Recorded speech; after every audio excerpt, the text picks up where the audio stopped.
സഹോദരരെ, എനിക്ക് നിങ്ങളോട് ആത്മീയ മനുഷ്യരോട് എന്നതുപോലെ സംസാരിക്കാൻ സാധിച്ചില്ല.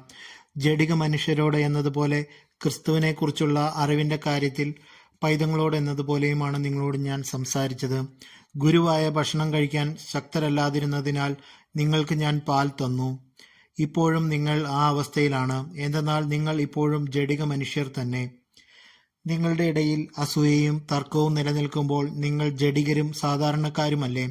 ലൗകികരായതുകൊണ്ടല്ലേ നിങ്ങളിൽ ചിലർ ഞാൻ പൗലോസിന്റെ ആളാണ് എന്നും ചിലർ ഞാൻ അപ്പോളോസിന്റെ ആളാണ് എന്നും പറഞ്ഞു നടക്കുന്നത്? ശുശ്രൂഷകരുടെ സ്ഥാനം. അപ്പോളോസ് ആരാണ്? പൗലോസ് ആരാണ്? കർത്താവ് നിശ്ചയിച്ചു തന്നതനുസരിച്ച് നിങ്ങളെ വിശ്വാസത്തിലേക്ക് നയിച്ച ശുശ്രൂഷകർ മാത്രം. ഞാൻ നട്ടു, അപ്പോളോസ് നനച്ചു, എന്നാൽ ദൈവമാണ് വളർത്തിയത്. അതുകൊണ്ട് നടുന്നവനോ നനയ്ക്കുന്നവനോ അല്ല, വളർത്തുന്നവനായ ദൈവത്തിനാണ് പ്രാധാന്യം. നടുന്നവനും നനയ്ക്കുന്നവനും തുല്യരാണ്. ജോലിക്ക് തക്ക കൂലി ഓരോരുത്തർക്കും ലഭിക്കും. ഞങ്ങൾ ദൈവത്തിന്റെ കൂട്ടുവേലക്കാരാണ്. നിങ്ങളാകട്ടെ ദൈവത്തിന്റെ വയലും വീടും. എനിക്ക് നൽകപ്പെട്ട ദൈവകൃപയനുസരിച്ച് ഒരു വിശുദ്ധ ശില്പിയെ പോലെ ഞാൻ അടിസ്ഥാനമിട്ടു. മറ്റൊരുവൻ അതിനുമേൽ പണിയുകയും ചെയ്തു. എപ്രകാരമാണ് താൻ പണിയുന്നതെന്ന് ഓരോരുത്തരും ഗൗരവപൂർവ്വം ചിന്തിക്കട്ടെ. യേശുക്രിസ്തു എന്ന അടിസ്ഥാനം സ്ഥാപിക്കപ്പെട്ടു കഴിഞ്ഞു. അതിനു പുറമെ മറ്റൊന്നും സ്ഥാപിക്കാൻ ആർക്കും സാധിക്കുകയില്ല. ഈ അടിസ്ഥാനത്തിന്മേൽ ആരെങ്കിലും സ്വർണമോ വെള്ളിയോ രത്നങ്ങളോ തടിയോ പുല്ലോ വൈക്കോലോ ഉപയോഗിച്ച് പണിതാലും ഓരോരുത്തരുടെയും പണി പരസ്യമാക്കും.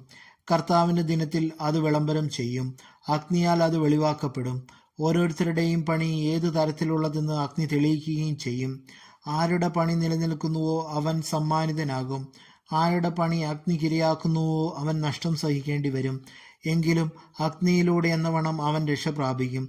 നിങ്ങൾ ദൈവത്തിന്റെ ആലയമാണെന്നും ദൈവാത്മാവ് നിങ്ങളിൽ വസിക്കുന്നുവെന്നും നിങ്ങൾ അറിയുന്നില്ലേ? ദൈവത്തിന്റെ ആലയം നശിപ്പിക്കുന്നവനെ ദൈവം നശിപ്പിക്കും.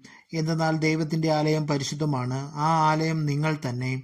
ആരും ആത്മവഞ്ചന ചെയ്യാതിരിക്കട്ടെ. ആരെങ്കിലും ഈ ലോകത്തിൽ ജ്ഞാനി എന്ന് വിചാരിക്കുന്ന പക്ഷം യഥാർത്ഥ ജ്ഞാനിയാകേണ്ടതിന് തന്നെ തന്നെ ഭോഷനാക്കട്ടെ. എന്തെന്നാൽ ഈ ലോകത്തിന്റെ വിജ്ഞാനം ദൈവത്തിന്റെ ഭോഷത്വമാണ്. അവൻ ബുദ്ധിശാലികളെ അവരുടെ തന്ത്രങ്ങളിൽ തന്നെ കൊടുക്കുന്നു എന്നും ബുദ്ധിശാലികളുടെ ആലോചനകൾ വ്യർത്ഥങ്ങളാണെന്ന് കർത്താവ് അറിയുന്നു എന്നും എഴുതപ്പെട്ടിരിക്കുന്നു. അതിനാൽ മനുഷ്യരുടെ പേരിൽ നിങ്ങൾ അഭിമാനിക്കേണ്ട. എല്ലാം നിങ്ങളുടെ സ്വന്തമാണ്. പൗലോസും അപ്പോളോസും കേപ്പായും ലോകവും ജീവനും മരണവും ഇപ്പോഴുള്ളവയും ഉണ്ടായിരിക്കുന്നവയും എല്ലാം നിങ്ങളുടേത് തന്നെ. നിങ്ങളാകട്ടെ ക്രിസ്തുവിൻ്റെതും ക്രിസ്തു ദൈവത്തിൻ്റെതും.